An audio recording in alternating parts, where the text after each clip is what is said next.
estamos en el año 79, sin duda hay argumentos, ¿no?, para tomar como referencia como este año como uno de los momentos donde el yihadismo empieza a conformarse. Hay un hecho que, fíjate, hay mucha gente que ya lo sabe, porque se ha hablado mucho estos años, pero yo creo que también hay gente que no lo sabe, y es un hecho que cuando lo descubres, cuando de repente te llega esta información, pues te cambia completamente. Primero te deja en shock, yo me quedé en shock, y es como cambia completamente la conceptualización que uno tiene sobre el terrorismo islámico, y es como al principio no entiendes nada de nada, y luego de repente empiezas a entender algunas cosas. Me refiero al hecho de que Bin Laden, el gran enemigo de Estados Unidos, el autor de los atentados del 11S contra las Torres Gemelas, fue reclutado y entrenado por la CIA justamente en la guerra de Afganistán para luchar contra los soviéticos, junto a esa especie de ejército que Ronald Reagan llamó los salvadores de la libertad, que eran los muyahidines. Como en la guerra de Afganistán nos lleva unos años después a la formación de Al-Qaeda. Bueno, esto es interesante porque hay mucha gente, es verdad que dentro de esas teorías conspiratorias hay gente que mantiene que Bin Laden es un producto de la CIA y que fue formado por la CIA y que Al-Qaeda lo creó la CIA. Esto no es exactamente así. Entonces, hay que ponerse una vez más en el contexto de la Guerra Fría.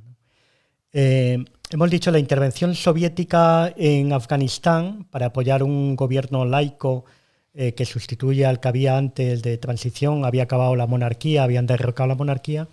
Bien, hay una presencia muy notable de las tropas soviéticas en Afganistán a partir del año 79.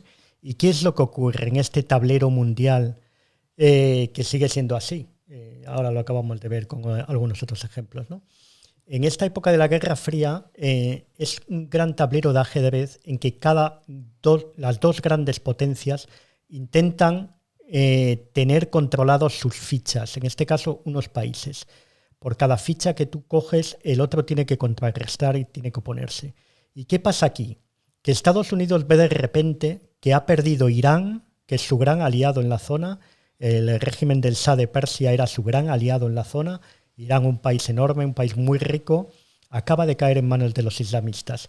Pero es que unos meses después cae Afganistán en manos de los soviéticos. Y aquí entonces Estados Unidos entra en pánico. Estados Unidos ve que el siguiente paso, ¿cuál será? ¿Cuál ficha va a caer luego ahí? ¿No? Hay países un poco inestables por la zona, ¿no? Entonces, ¿qué sucede? La presencia de las tropas de la Unión Soviética es muy potente ahí, empiezan a establecer bases militares, los americanos son expulsados de Irán, recordemos la crisis de los rehenes y demás allí. Y entonces, ¿qué sucede? Que Afganistán está totalmente ocupado por los soviéticos, pero pronto empieza una pequeña guerrilla en las montañas, en esas montañas inaccesibles que hay en Afganistán, de resistentes a el nuevo gobierno afgano y sus aliados soviéticos, especialmente porque es un régimen, como decíamos, laico, antirreligioso. Los soviéticos, por supuesto, son ateos, y el nuevo régimen no es religioso de ningún motivo, ¿no? No hay velos, no hay burkas, no hay nada de esto, ¿no? Entonces hay unas pequeñas guerrillas en las montañas. Entonces, ¿qué es lo que hace Estados Unidos? Pues lo mismo que ha hecho a lo largo de todos los años en muchos otros países.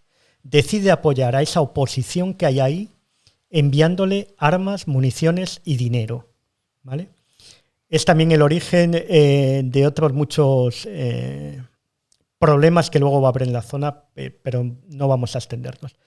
¿Qué hace? A esos pequeños grupos empieza a enviarles armas y dinero la CIA y crea como una oficina de enlace en Peshawar, que es una ciudad pakistaní que hay muy cerca de la frontera afgana, donde empieza a fomentar que haya grupos, una vez más el efecto frontera, igual que en otros terrorismos. Esa parte de Pakistán empieza a acoger refugiados y gente que está organizando la oposición armada al régimen afgano. Bien, en esas primeras épocas empiezan a acudir al reclamo de la lucha santa, empieza a extenderse un reclamo de que los buenos musulmanes tienen que ir a ayudar a quitar este gobierno de Afganistán y a echar a los soviéticos. Entonces empieza un reclutamiento que es apoyado, tampoco con mucho dinero, pero bueno, suficiente, en esta primera fase, por la CIA y Estados Unidos, porque le interesa crear una guerrilla dentro de Afganistán. Y entonces apoya todos estos intentos. Se crean oficinas de reclutamiento y una de ellas está en manos del hijo de un poderoso constructor árabe, que es digamos, el cabeza de la familia Bin Laden. Uno de sus muchos hijos es Osama. Y Osama, al reclamo de esta llamada a la lucha santa, decide ir a Pakistán a apoyar en esa oficina a la lucha de los mujahidines afganos, ¿no? Y ahí en Peshawar y en sus alrededores se va fraguando una especie de alianza entre muchos islamistas radicales que vienen de todo el mundo, pero especialmente de Egipto, que es al-Zawahiri y otros de sus partidarios de los hermanos musulmanes, van llegando a Pakistán y van haciendo una alianza de corte islamista para luchar contra los soviéticos. Con los años cada vez son más poderosos, van recibiendo dinero y empiezan a llegar luego muy pronto ciertos misiles y cierto apoyo también de dinero y de armas, ¿no? Y pronto empieza una guerrilla bastante poderosa en Afganistán que durante 10 años le va a hacer la vida imposible a las tropas soviéticas hasta conseguir que sean expulsadas y que tengan que irse de Afganistán. Y que termina, como todos sabemos, años después con la conformación de la llegada de los talibanes al poder. ¿Cómo llegamos a Al-Qaeda, ¿no? Porque empieza siendo como una especie de base dentro de esa guerra. Años después ya se conformará como grupo terrorista. Efectivamente, pero eso tarda años. Podemos decir que más o menos hasta septiembre del año 88, fíjate, casi 10 años después de estos inicios, no se puede hablar de Al-Qaeda. Es decir, está todo muy focalizado a combatir a los soviéticos y de ahí no se sale. Es decir, es ya justo cuando está en la etapa final y cuando van a triunfar los talibanes, y por eso luego se refugian en Afganistán, cuando Al-Qaeda empieza a tomar forma y empieza a tomar nombre. Pero aún así, hemos dicho que más o menos se le puede llamar desde septiembre del 88, el conflicto y la guerra contra Estados Unidos no comienza hasta después, hasta el año 96. ¿Y cuál es también aquí el hecho fundamental que hace que cambien las tornas?